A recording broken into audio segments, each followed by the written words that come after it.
Y hablando de seguridad, uno de los temas que está pendiente desde el año pasado y que viene ya de regreso, que ya está incluso, aunque no haya llegado quizá a las conversaciones, pues porque estamos en Trump, en el muro, en el TLC, pero ya está el tema de la Ley de Seguridad Interior. Y queremos aquí, así como hemos presentado la opinión de legisladores, ahora invitamos a dos especialistas también en estos temas: Ernesto López Portillo, especialista en temas de seguridad, y Edgar Cortés, integrante del Instituto Mexicano de Derechos Humanos y Democracia. Ernesto, muy buenos días. Mario, Edgar, buenos días. Buenos días, Mario. Buenos días. A ver, cuéntenos, por favor, en qué vamos, porque esto se habló mucho a finales del año pasado. Entrevistas y posicionamientos del secretario de la Defensa, del secretario de Marina. Los legisladores dijeron, pues sí, es muy importante, pero ya no nos da tiempo, ahí nos vemos en febrero. No hubo periodo ordinario de sesiones, pero parece que va caminando. Entonces, empezaré por el ABC para quienes no están familiarizados. ¿Qué es lo que se está discutiendo en este momento, Ernesto, y que podría ser aprobado en las próximas semanas?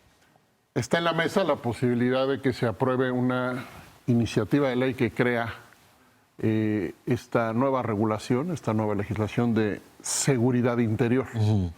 ¿Qué es la seguridad interior para quienes? Esa es una muy buena pregunta. La discusión empieza por ahí.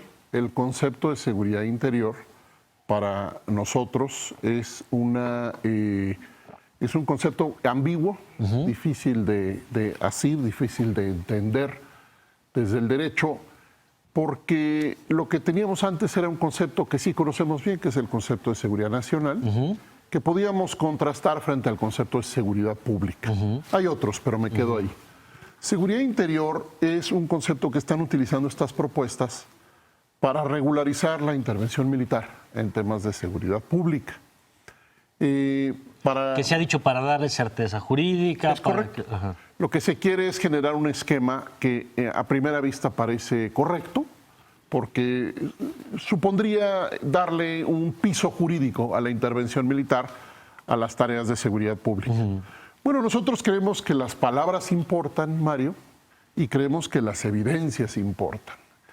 Y pues el secretario de la Defensa Nacional dijo recientemente que ellos estarían de acuerdo en volver a sus funciones constitucionales. Son sus palabras. Sí. Hacer una ley de seguridad interior lleva más allá esta función extraconstitucional. Es decir, tú dices, más que regresarlos a sus funciones, les da funciones que hoy no tienen.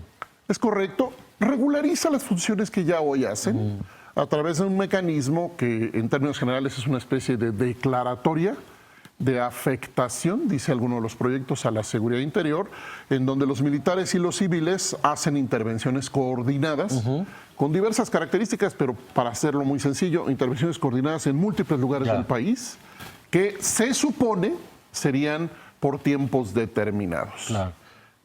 Ahora, ¿cuál ha sido el tema de preocupación? Porque lo que hemos visto es que hay incluso, yo diría, hasta una buena prensa en algunos lugares diciendo, pues qué bueno que se les dé marco legal, qué bueno que se les dé certeza jurídica, qué bueno, pero también ha habido expresiones de preocupación. ¿Por qué? Así es, creo que es entre las expresiones de preocupación, una estaría esta que ya mencionaba Ernesto, la falta de definición y de precisión conceptual de qué cosa es la seguridad interior.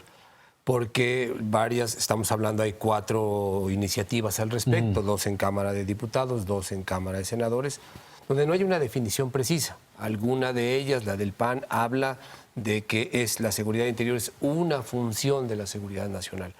Alguna otra no tiene definición y más bien plantea las hipótesis en donde podrían las Fuerzas Armadas entrar en este esquema. Pues creo que ese es el primer gran problema, que a ratos parece un híbrido entre tomas algunas funciones de seguridad nacional, unas de seguridad pública, las pegas y eso es. Pero ¿por qué es peligroso eso? Es decir, porque a lo mejor no estamos tan familiarizados, decimos, bueno, ¿por qué es tan importante la precisión de los términos? Uno, por lo que tú ya decías, porque esto sería un poco darle regularidad, permanencia, indefinición en el tiempo a la tarea o a la participación de las Fuerzas Armadas en labores de seguridad, instituciones que no están preparadas para eso, y rompiendo una característica de un régimen de Estado de Derecho democrático, que es que las instituciones de seguridad tienen que ser civiles y no militares. Creo que esta es una. Tercera, porque por un lado se regularizan funciones que ya hacen las Fuerzas Armadas, pero se amplían. Incluso se prevé la posibilidad de que puedan hacer en un momento dado labores de investigación criminal, lo cual es, hoy hacen en los hechos, pero tienen un fuerte carácter irregular. Ese creo que es otro. Y un tercer problema es que hay un debate sobre si el Congreso está facultado por la Constitución para legislar en esta materia. ¿Por qué? ¿Por qué? Porque básicamente lo que decíamos, esta materia solo está referida en la Constitución respecto de una de las facultades que tiene del Ejecutivo de poder usar a las Fuerzas Armadas para este tema, para proteger la seguridad interior. Pero no está claro, no hay una facultad manifiesta para el Congreso. Puede legislar en materia de seguridad nacional y en materia de seguridad pública, pero no de seguridad interior. Ahora, déjame, Ernesto, yo sé que habrá quien nos esté viendo y dice, depende de la experiencia, depende de lo que haya vivido, pero a lo mejor dice, no está mal que el ejército haga tareas de investigación, Claro. no está mal porque a lo mejor me da más confianza el ejército que las policías municipales o las policías estatales. Si estaba escucho a Edgar que dice, pues no están preparadas para eso. Pues si yo fuera un televidente promedio, diría, ¿y quién sí? Claro, porque ¿Quién los sí? policías tampoco. ¿Quién sí está preparado para Claro. protegerme? Ahí está el problema de fondo. Sí. Exacto. Estamos en un accidente de la historia.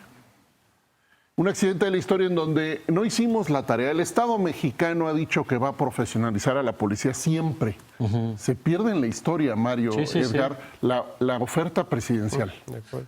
Todos dijeron que van a profesionalizar. De hecho, Calderón en 2011 dijo que rápidamente. Bueno, tenemos un texto reciente en Animal Político que nos muestra que hay estados como Michoacán donde si sumas el número de policías reprobados Sí. más los que no han actualizado su prueba de confianza, 8 de cada 10. 15 entidades del país no tienen, tienen avanzada reprobación en activo.